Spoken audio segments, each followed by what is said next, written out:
Buenas tardes. Le quiero agradecer al Grupo CAT por la invitación, a las coordinadoras también, porque hubo que ajustar los tiempos del doctor Maneiro, que cambió la charla y la adelantó. En realidad, el tema, hay bastantes cosas para pocas claras, diría yo. El tema que me toca revisar es cuando una embarazada debe recibir profilaxis antitrombótica. En realidad, si bien no es muy frecuente la trombosis en el embarazo, es una de las causas más importantes de muerte y mortalidad materna a nivel mortalidad y a nivel morbilidad, porque generalmente la mayoría de las embarazadas, cuando presentan trombosis, la trombosis es más que nada a nivel proximal y con compromiso de venas ilíacas, entonces hay una alta incidencia después de síndrome postrombótico.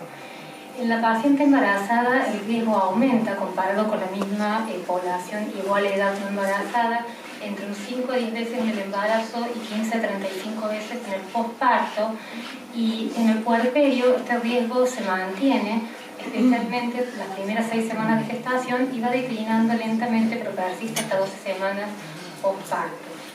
Esto no más brevemente para mostrar donde tenemos que el 50% de las trombosis se presentan en el embarazo, el 50% en el posparto, que es lo mismo que está representado acá, y hay si bien dentro del 50% que se presentan en el embarazo, en el tercer trimestre hay una ligera mayoría de presentación de trombosis. Primer y segundo trimestre aproximadamente un 20, este 50% estaría dividido en un 20% primero y segundo trimestre, y es ligeramente superior en el tercer trimestre. Yo, de manera de introducción, traje un caso clínico. Yo trabajo en una clínica muy obstétrica, entonces mucha paciente embarazada. Esta es una paciente de 32 años, primigesta, que presenta una ruptura prematura de membrana temprana, a las 18 semanas, por la cual se le indica un reposo estricto. Esta es una de las causas por la cual los obstetras indican reposo, pero generalmente la amenaza de parto prematuro es una de las causas más frecuentes de internación en obstetricia, y por eso se ve muy frecuente en la práctica habitual, y es donde nos consultan a ver si estos pacientes tienen que recibir profilaxis o no. En realidad, lo que yo creo que hay que evaluar es la paciente como un todo. Y hay 4 cosas muy importantes que uno debería evaluar. Uno son los antecedentes de la paciente, si ha tenido un tromboembolismo venoso previo. Otra es la historia familiar de la paciente, si ha tenido trombosis o no. La presencia de trombofilia, si la tiene o no, más hoy en día, que igual hubo ahí en la discusión. Normalmente, yo también que veo mucha paciente embarazada con pérdidas, las pacientes ya vienen con el estudio de trombofilia pedido por infertilidad por causas no justificadas, entonces es muy común ver pacientes con trombofilia asintomáticas o sin clínica, y tenemos estas pacientes y no sabemos qué hacer en el embarazo. Y después hay factores clínicos pre y posparto que también hay que evaluar, o sea que son una serie de factores que uno tiene que evaluar a la hora de ver el paciente.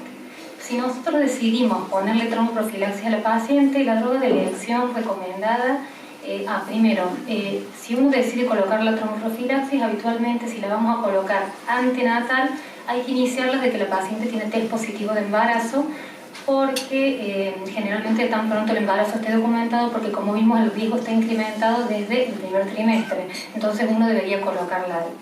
Y en el tema del posparto, en general, se mantiene generalmente 6 semanas posparto, que es el periodo de mayor riesgo. Puede haber tiempos más cortos o más prolongados, depende de los factores de riesgo de la paciente. La droga de elección, si la podemos utilizar, sería la heparina de bajo peso molecular.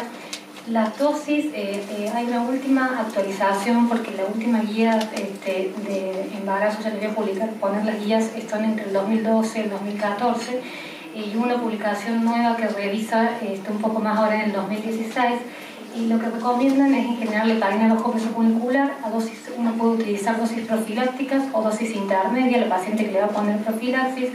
Luego recomendaciones: enoxaparina 40 miligramos día, o nadroparina, que es la flaxiparine, que la ponen a 0,3. Eso podemos dejarlo para la discusión. Nosotros usamos poco flaxiparine, en general solo una obra social que nos autoriza flaxiparine, porque todas las obras sociales nos dan enoxa, y yo particularmente indico 0,4. De todas formas, que son 3.800 unidades anti-10, pero la dan como que esta sería la dosis, es la recomendación de las guías. Y si no, uno puede usar dosis intermedias de enoxaparina 40 miligramos cada 12 o 80 miligramos día, ajustadas para mantener un nivel de anti-10 activado entre 0,2 y 0,6. ¿Qué otras drogas podemos usar en el embarazo? La heparina no fraccionada, en el caso de que no haya cobertura para la heparina de bajo peso molecular. Tiene la desventaja, obviamente, que la paciente tiene que inyectarse más veces, tiene mayor trombocitopenia inducida por heparina, mayor riesgo de osteoporosis. Y con respecto a la senocomoral y la warfarina, bueno, lo que ya todos conocemos, embriopatía que pueden producir en el primer trimestre, en el tercer trimestre la precaución porque anticoagulamos al bebé y puede haber riesgo de sangrado, entonces hay que suspenderla como unos 10 días por lo menos antes del parto. Y sí son drogas que podemos utilizar en el puerperio, porque se pueden utilizar en la lactancia.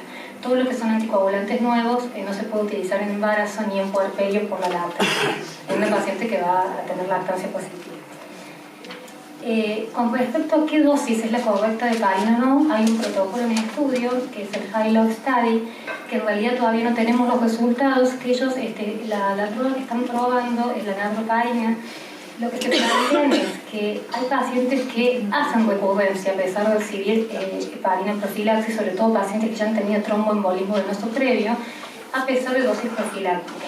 Entonces, están randomizando mujeres que ya tengan historia de tromboembolismo venoso previo, ya sea no provocado, hormonal o un factor de riesgo menor, a dosis fija versus ajustado de noradrenalina. Entonces, randomizan si pesa menos de 100 kilos a 0,3 o más de 100 kilos a 0,4 de fraxiparine versus dosis intermedia, de acuerdo al peso van subiendo la dosis. Las pacientes que tienen alergia se puede botar a otra heparina, pero por ejemplo, acá si uno no puede usar fraxiparine, en la de 0,3 ellos usan enoxaparina 0,4. Que bueno, igual esto digamos puede quedar para discutir. Pero bueno, esto nos va a dar información acerca de la fraxiparine y cuál es la dosis óptima también. Con respecto, bueno, ahora quiero desglosar un poquito los factores de riesgo que tenemos que evaluar. Dentro de los factores de riesgo, la historia personal de tromboembolismo venoso previo.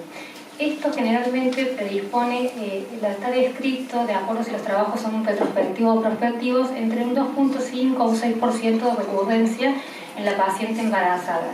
Hay mayor riesgo de recurrencia si la paciente tiene un antecedente de tromboembolismo venoso no provocado o estuvo asociado a un factor de riesgo hormonal, por ejemplo, un embarazo previo o a la toma de anticonceptivos. Y tiene menor riesgo los pacientes que han tenido, por ejemplo, por un postquirúrgico traumatológico. Entonces, importa saber por qué motivo se produce la trombosis o no.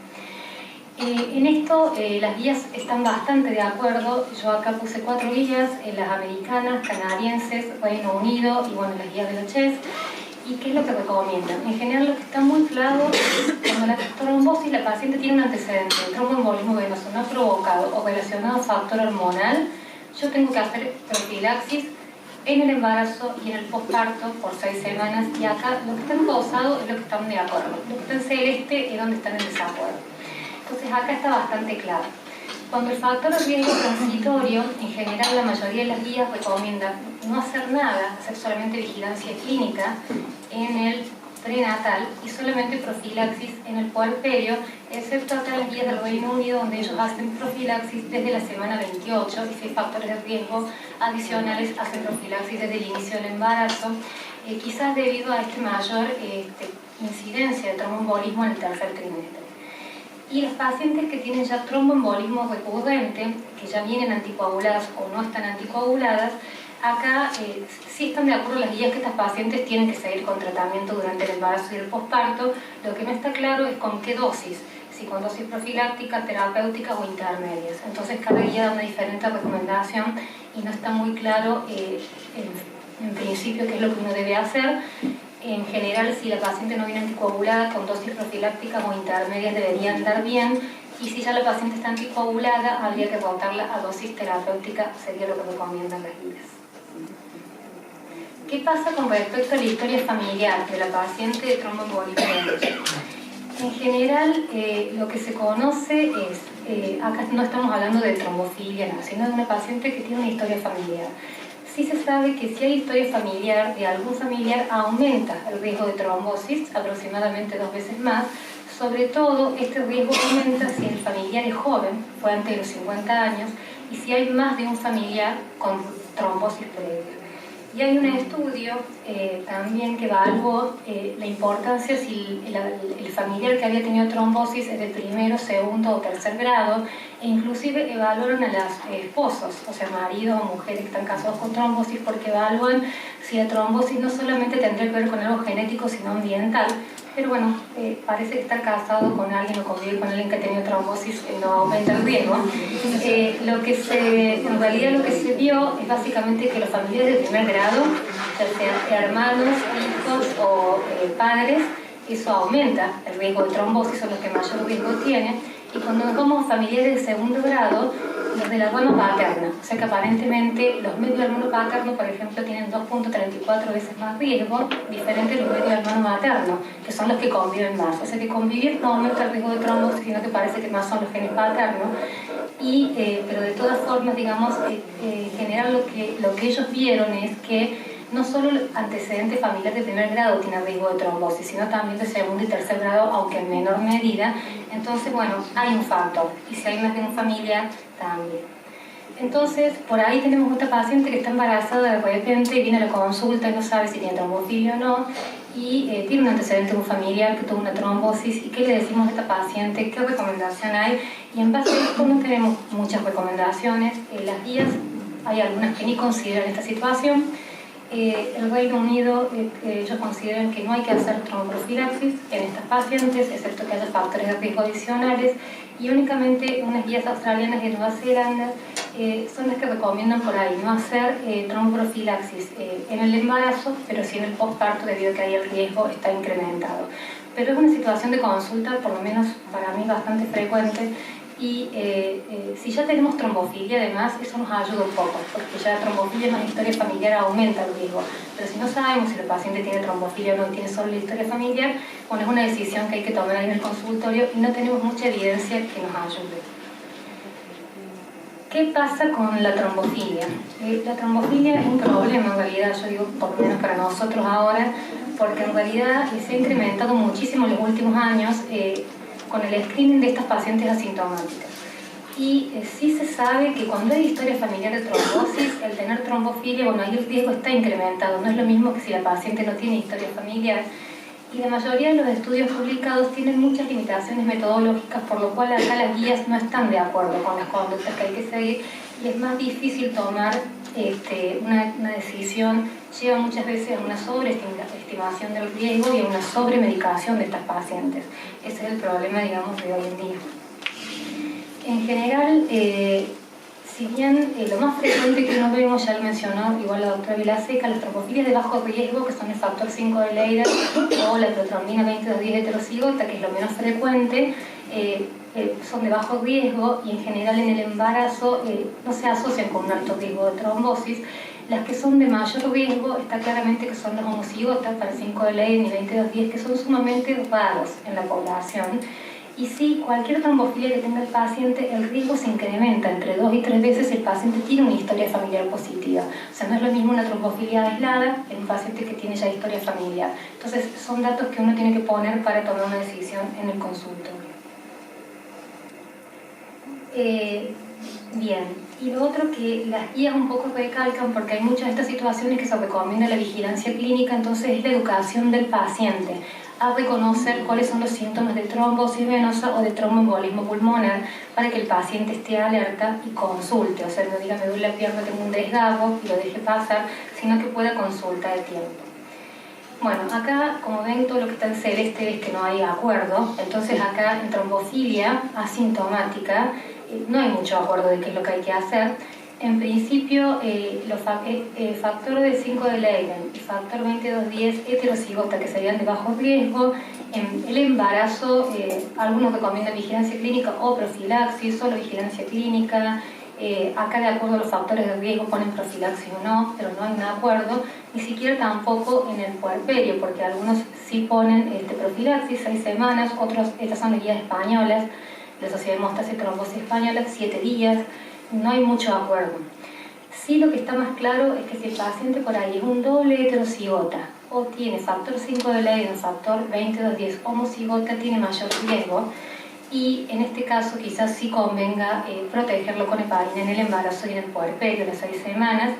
Las guías de CHEST son un poquito más, solamente dice vigilancia clínica y hacen solo profilaxis. La recomendación si hay historia familiar positiva y si no, no. inclusive para antitrombina 3, y está menos claro. Y con las deficiencias de los anticoagulantes naturales tampoco está muy claro qué es lo que uno debería hacer.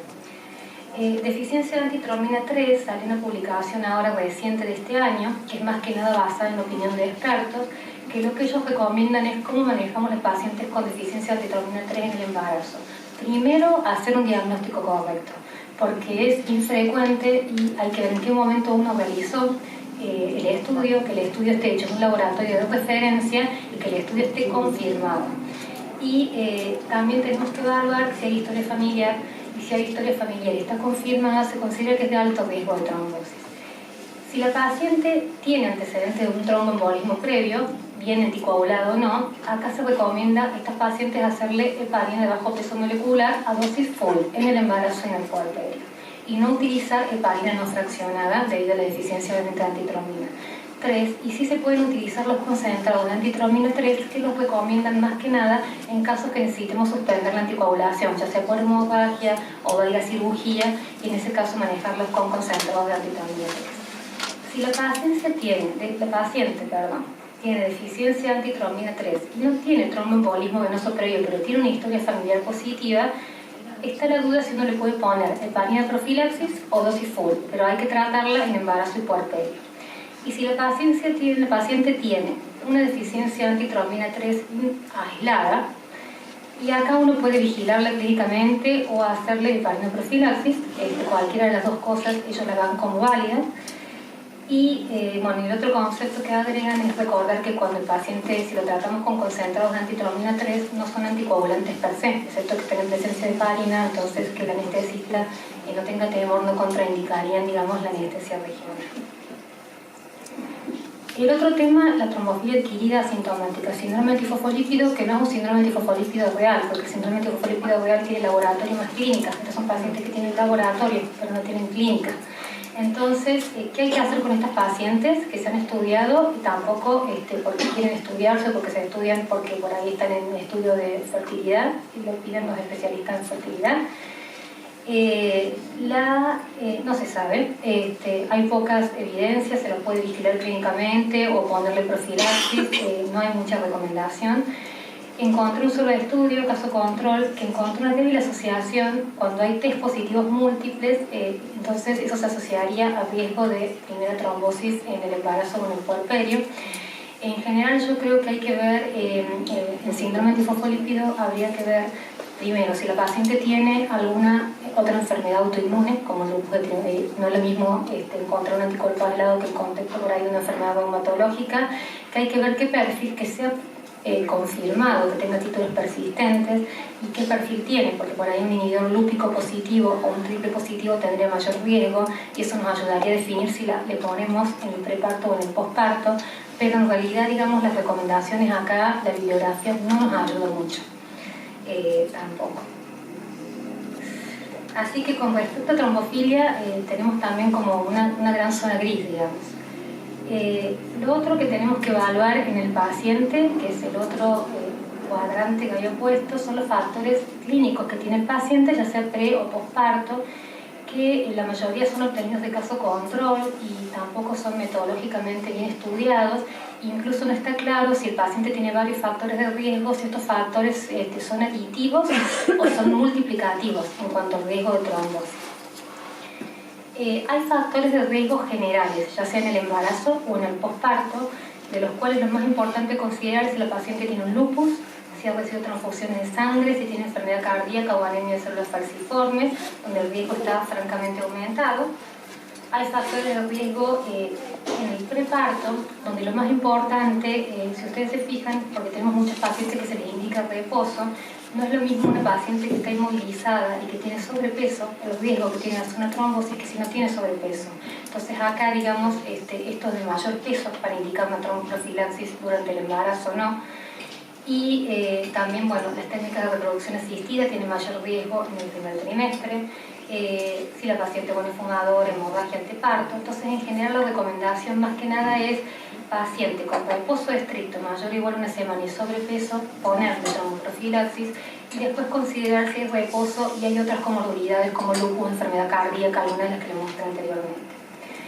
Y bueno, esto brevemente nomás para ver en la fertilización in vitro, que aumenta el riesgo, sobre todo mayor en el primer trimestre y mucho mayor obviamente si desarrolla el síndrome de hiperestimulación ovárica, que en esas pacientes sí tienen que recibir tromboprofilaxis en el primer trimestre del embarazo, hoy terminando. Y en el factor de riesgo postparto, uno lo que tiene que ver es más que nada inmovilidad, que también, digamos, con sobrepeso tiene mayor riesgo, las infecciones, la hemorragia que requiere cirugía y si hay preeclampsia con retraso del crecimiento intrauterino o muerte fetal. Entonces, un poco es básicamente lo mismo, considerarlo en pacientes con al menos 7 días y con las que tengan estas comorbilidades. Y el tiempo no está claro, en principio 6 semanas, puede ser más corto, puede ser más largo, pero las guías no se ponen de acuerdo. Con respecto a la cesárea, el riesgo de trombosis es bajo, una cesárea electiva se duplica si la cesárea es de emergencia y en general las recomendaciones son, si uno tiene alguno de estos factores que son los que ya mencionamos previamente, en una cesárea programada uno debería hacer tromboprofilaxis y si tenemos uno más en cesárea de emergencia o 2 más de estos en una cesárea programada, bueno, uno ahí también indicaría tromboprofilaxis, por cuánto tiempo después de una cesárea, y depende si el factor de riesgo persiste o no. Algunas guías dicen 2 semanas, 10 días, mientras está en la clínica, 6 semanas, es válido varias veces. En realidad, bueno, así es como quería yo después de repasar todo, porque en realidad tengo como varios caminos para elegir y todos me pueden avalar por alguna bibliografía y encontrar que me avale. Y un poco, digamos, volviendo al caso clínico, yo vuelvo a mi paciente y si yo evalúo esta paciente que estaba en reposo, en realidad no tiene antecedentes, no tiene historia familiar, no tiene trombofilia, no tiene factores clínicos, es una paciente que quizás no merite recibir heparina. La paciente queda en reposo totalmente inmovilizada, tiene su bebé a las 35 semanas, una cesárea, pero fallece en la neo. A los 30 días tiene un trauma menor que le provoca una fractura que requiere una cirugía traumatológica mayor por una osteoporosis adjudicada al reposo, o sea que no solo la heparina causa osteoporosis. Y después tiene un segundo hijo y hace una artritis reumatoidea en el puerperio. Y de ahí después ella queda con anticonceptivos orales. De los 40 años se somete a una cirugía plástica ambulatoria donde hace un TEPA y una TBP a las 48 horas.